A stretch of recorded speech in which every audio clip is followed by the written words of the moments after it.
Assalamualaikum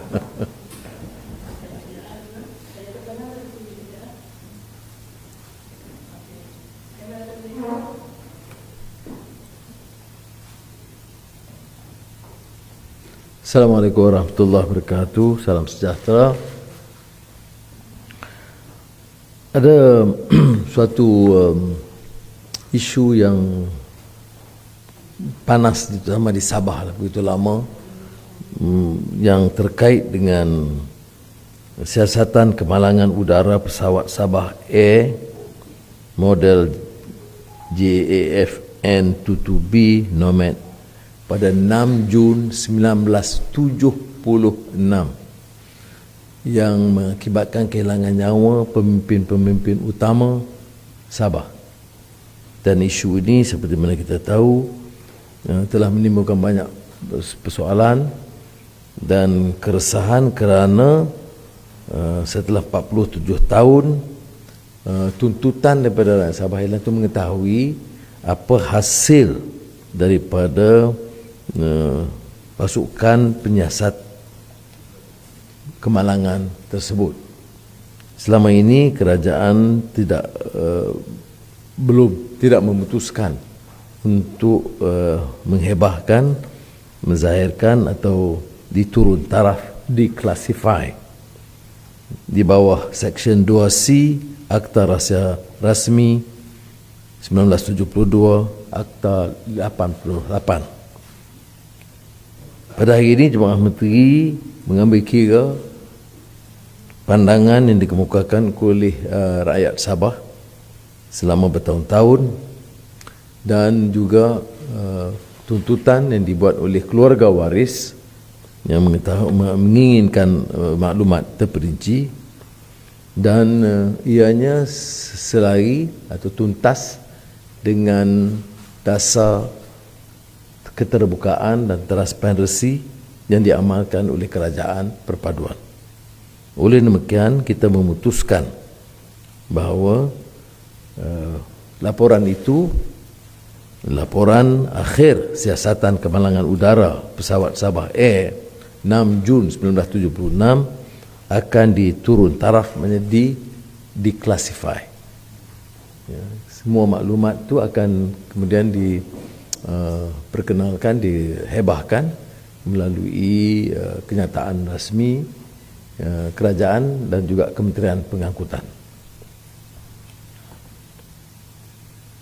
Yang kedua ini, ini kali pertama saya bagi ruang. Kementerian Sumber Asli, Alam Sekitar dan Perubahan Iklim, kita ingin merujuk kepada soal tanah Rizab Melayu di negeri Kedah yang menjadi polemik akhir-akhir ini. Dan sebagaimana yang telah saya maklumkan semalam, saya telah menghantar surat bertarikh 4 April kepada speaker bagi menjawab usul yang ingin membawa saya ke jawatankuasa hak dan kebebasan, yang mana secara jelas saya mengatakan bahawa jawapan saya ini berdasarkan jawapan yang disediakan oleh Jabatan Ketua Pengarah Tanah dan Galian, yang mana mereka mengumpul data-data tanah Rizab Melayu setiap tahun daripada pentadbir tanah negeri-negeri. Ya, dan saya telah menunjukkan surat terakhir yang dihantar daripada negeri Kedah bertarikh 30 November 2022, yang mana jumlah tanah Rizab Melayu yang disebut ialah sama dengan jawapan saya di Parlimen. Ya, jadi dakwaan di peringkat negeri Kedah ialah ada penambahan selepas itu pada tahun 2023. Jadi data itu tidak sampai ya kepada peringkat kerajaan persekutuan. Dan yang saya ingin tegaskan ialah sebenarnya dari awal ada naratif yang mereka cuba mainkan. Sebab kalau kita tengok soalan pertanyaan Parlimen itu, daripada awal ditulis dalam braket tanah Rizab Melayu yang dalam braket yang semakin berkurangan. So mereka nak mainkan sentimen tanah Rizab Melayu berkurangan tersebut. Dan bila saya menjawab secara keseluruhan tanah Rizab Melayu telah meningkat, ya, Yang Berhormat Maran ketika itu bangun dan dia membangkitkan soal hak Melayu terancam dan sebagainya. Jadi dia ada skrip. Ya, jadi bila skrip tu tak boleh fit dalam naratif yang mereka nak mainkan, jawapan yang kita berikan itu, maka mereka terperangkap sendiri sebab negeri yang paling ketara yang hilang tanah Rizab Melayu dalam tempoh 2021 2022 ialah negeri Kedah. Jadi sebab itu mereka cuba bagi saya mengalihkan perhatian daripada perkara tersebut. Ini macam pasukan guaman.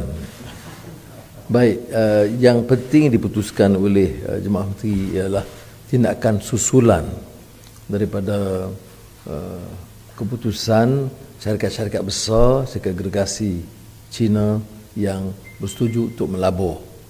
Jadi saya akan pengusikan satu mesyuarat khas untuk pastikan susulan itu segera dan lebih berkesan.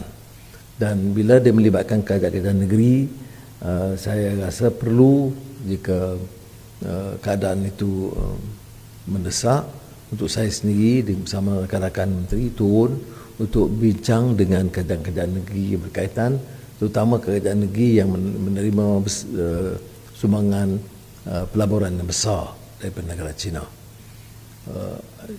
Berita baik juga iaitu salah satu projek awal itu akan dimulakan dalam masa yang singkat, yang saya jangka selewat-lewatnya bulan Mei, dan ini akan memberikan suatu impetus kepada pelaburan selain daripada perjanjian persefahaman MOU, itu mana pelaksanaan itu akan dapat disegerakan.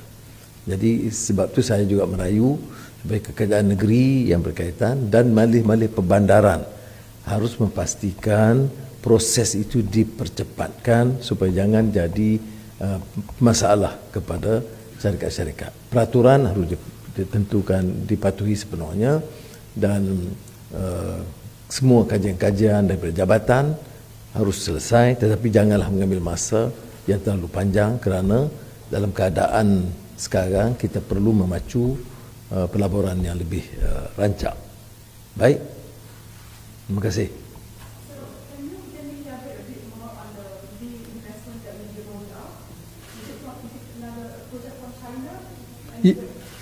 Yes, I mean the two major companies, Geely and also Rongshan, plans to visit Malaysia to follow up. I mean, I'm talking about the top leadership, latest by May, to make sure that the project does take off earlier than scheduled.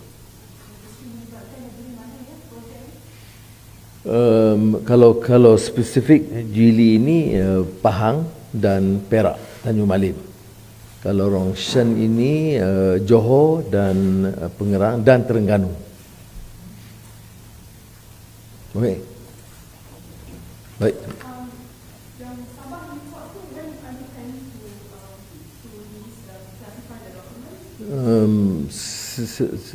Sebaiknya seminggu boleh dihebahkan lah sepenuhnya, ya. Tapi dalam 1-2 hari ini boleh jadi kenyataan awal, boleh dikeluarkan.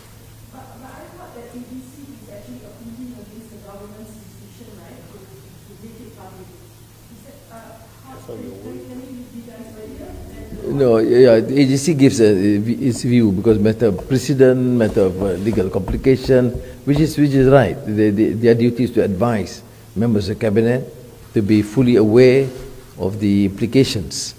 But after looking at those concerns, we feel that we owe it to the people, I mean generally the rakyat, but more so people of Sabah and the families concerned, and to release. And I don't believe that